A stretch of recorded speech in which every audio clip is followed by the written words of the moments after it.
Hey everyone, welcome back. We're diving back into some entitled people stories. Before we even get into today's stories, there's something you should listen for. Every story today features someone who knows the rules exist, but only respects them when the rules benefit them.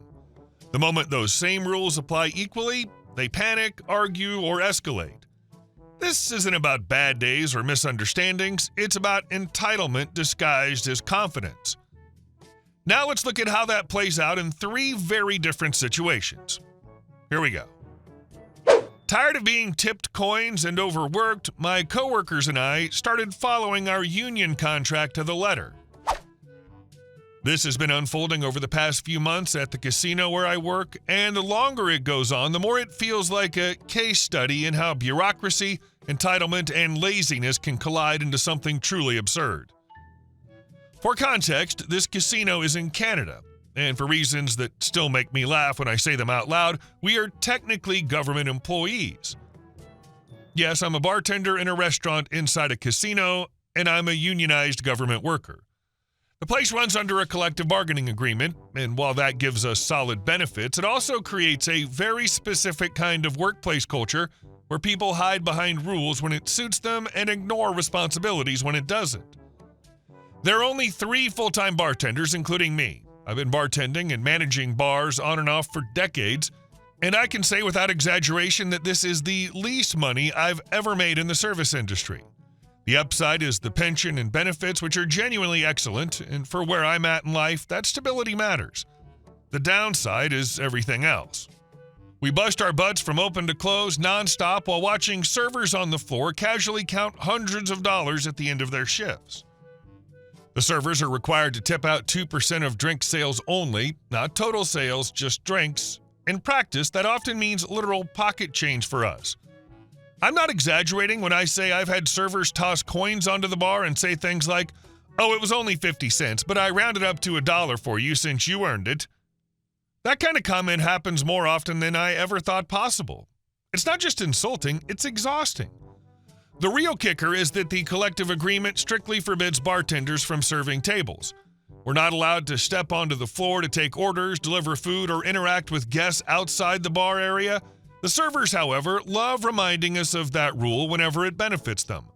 At the same time, they expect us to run food for them, clear their tables, bust their sections, and clean up after them while still tipping us to the penny. Somehow, in their minds, that contradiction makes sense.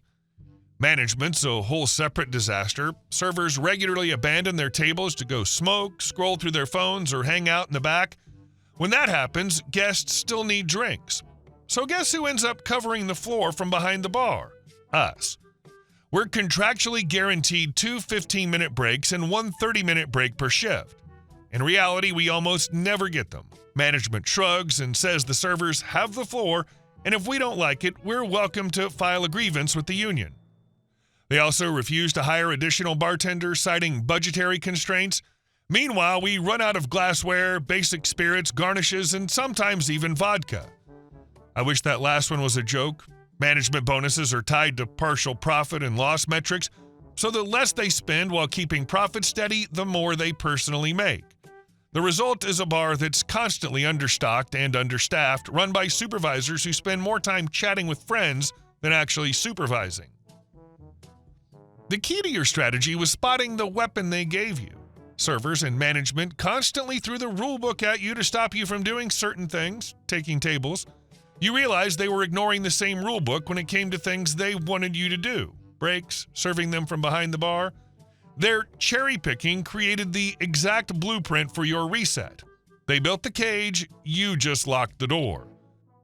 After one particularly brutal week, the 3 of us finally had enough. We sat down with our union reps and went through the collective agreement line by line. We highlighted everything: our exact job duties, our guaranteed breaks, management's obligations, and the server's boundaries. We printed it all out, laminated it, and mounted it behind the bar where everyone could see it. Then we changed absolutely nothing about how we worked, except that we followed the contract to the letter. Almost immediately, the servers felt it. They were used to walking behind the bar to pour their own drinks, grab water, scoop ice, or help themselves to beer taps.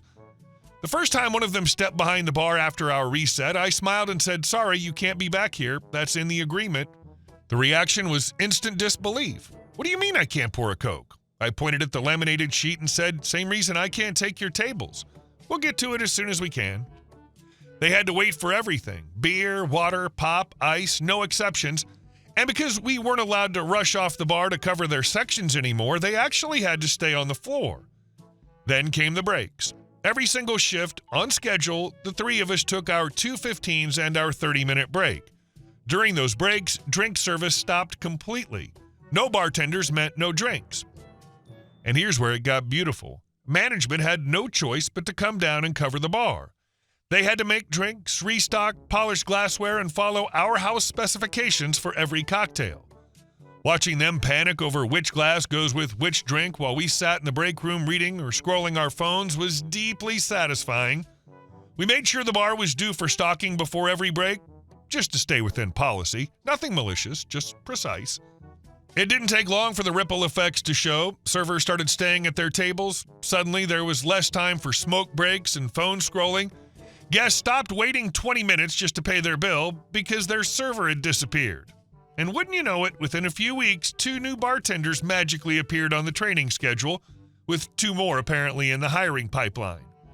Management never said a word about the change. They didn't apologize. They didn't admit anything was wrong, but the schedule told the story. So did the sudden improvement in how the floor treated the bar.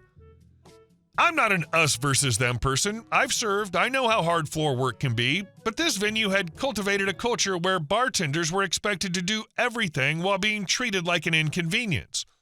All we did was stop absorbing everyone else's workload for free. The irony is that nothing we did was extreme. We didn't slow down, we didn't sabotage anything. We just followed the rules everyone else loved throwing in our faces. And the moment those rules started inconveniencing the people who'd been abusing them, things changed. I've still got 2 years of school left, a kid with braces, and a business of my own to keep afloat. The pension and benefits make this job worth sticking with for now. But one thing's certain, every new bartender who joins us will know their rights from day one. No more feeding people to the wolves. Sometimes it just takes a laminated sheet, a stopwatch, and the patience to let the system choke on its own nonsense. You didn't get an apology or a thank you, but you got the results: new hires and servers who suddenly understand boundaries. By following their own rules better than they did, you collapsed the dysfunctional system they'd built. The schedule and the training roster are your trophies, proof that sometimes the most powerful rebellion is to simply do your job exactly as described. And our second story. Removing your plates to park illegally on private property doesn't make you invisible. This happened last year, and it still annoys me more than it probably should. I live in an apartment complex where every unit is a condominium, which means each apartment comes with its own privately owned parking space. They're deeded, clearly marked, and absolutely not first come, first serve. Everyone who lives here knows that, which is why what I walked into one evening immediately set my teeth on edge. I got home from work and found a BMW parked diagonally across my space and my neighbors taking up both like it had been tossed there carelessly. Not even straight, not even an attempt at pretending it belonged, just sitting there, smug and wrong, blocking 2 private spots in one go. I stood there for a moment, genuinely trying to figure out how someone could mess up parking that badly without doing it on purpose. To make sure I wasn't missing something, I knocked on my neighbor's door and asked if he knew whose car it was. He took one look at it, shook his head, and said, "Definitely not anyone from this building." That lined up with what I already knew. Even the most inconsiderate people who live here wouldn't park in someone else's spot without at least leaving a note or asking. This was clearly an outsider. That's when I noticed something that pushed it from irritating to suspicious. The BMW had no license plates, front or back, nothing. Just 2 empty mounting brackets and a very confident parking job. That wasn't an accident. The spaces are clearly marked as private property and immediately clicked that whoever parked there knew exactly what they were doing and assumed the missing plates would buy them time. What this genius didn't account for is how vehicle registration works where I live. Even without plates, every car has a mandatory inspection sticker on the windshield, and that sticker includes the license plate number. You can remove the plates, but the car still identifies itself if you know where to look. I took a photo, zoomed in, and called the non-emergency police line. The officer I spoke to was polite, but clearly interested once I explained the situation. Private parking, blocked access, no plates, and an inspection sticker still visible. He said they'd send someone out to check it. About 10 minutes later, a patrol car rolled in, parked behind the BMW, and started running the number from the sticker. Another 5 minutes after that, things got entertaining.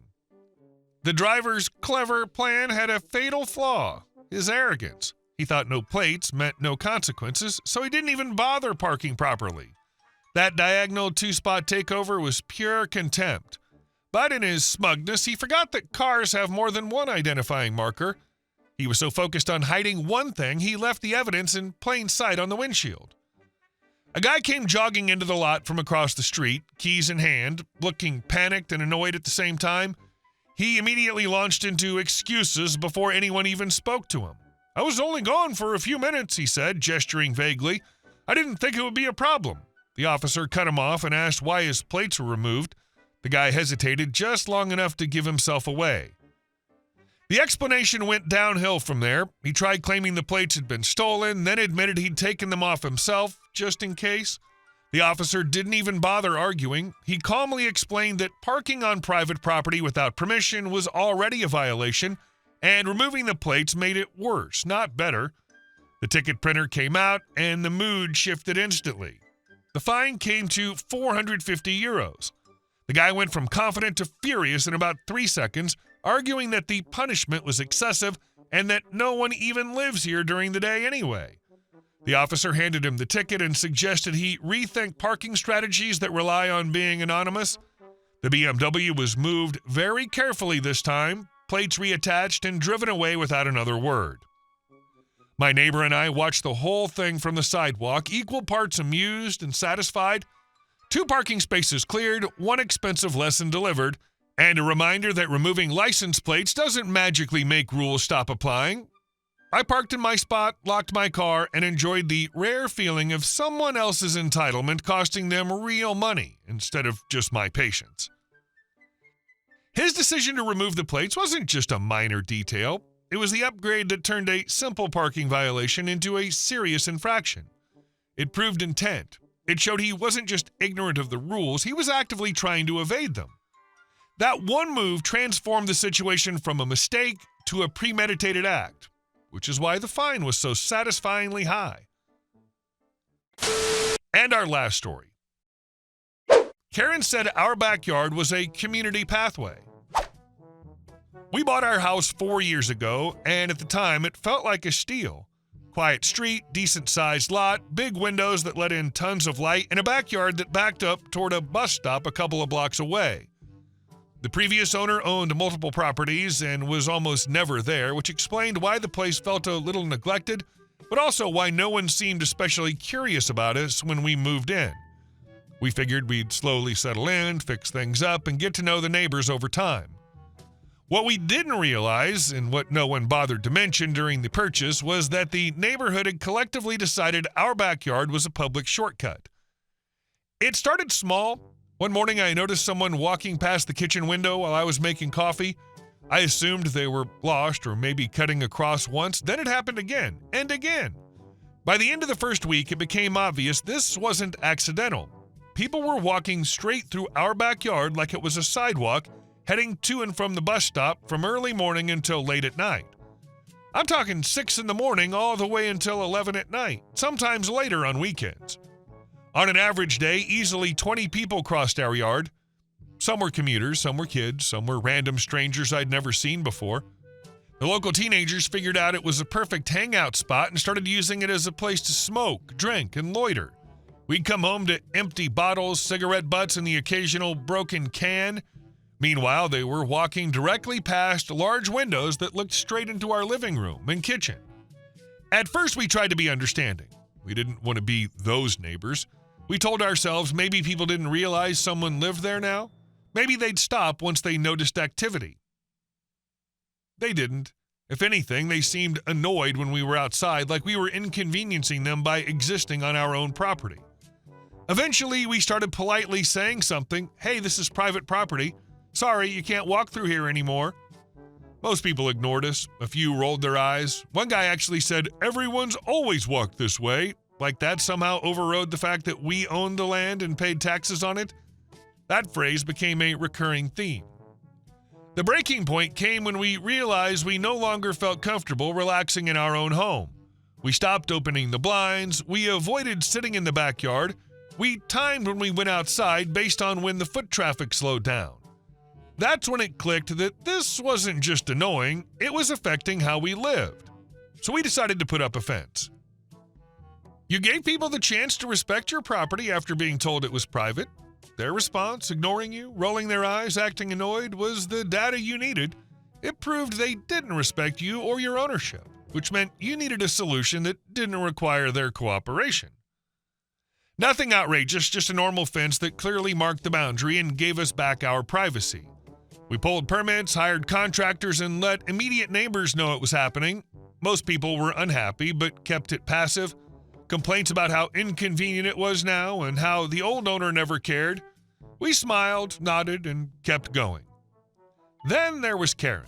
She lived a few houses down and took the fence very personally. She confronted us multiple times while it was being installed, insisting we were ruining the neighborhood and cutting off a community pathway.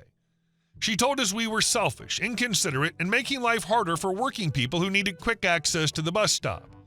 We calmly explained that it was our backyard, not a public walkway, and that we'd had enough. She didn't take that well. The night the fence went up, once it got dark, Karen showed up with her truck. We didn't see it happen, but we woke up the next morning to find an entire section of the fence ripped out, posts snapped, panels dragged, tire tracks leading straight back toward the road. It looked like someone had hooked the fence with a tow chain and yanked it until it gave way. We called the police immediately. They came out, took photos, nodded sympathetically, and asked the obvious question, "Do you have cameras?" We didn't. Not yet. Without footage or witnesses, there was nothing they could do. Everyone knew it was Karen. Everyone. But everyone knows doesn't hold up legally.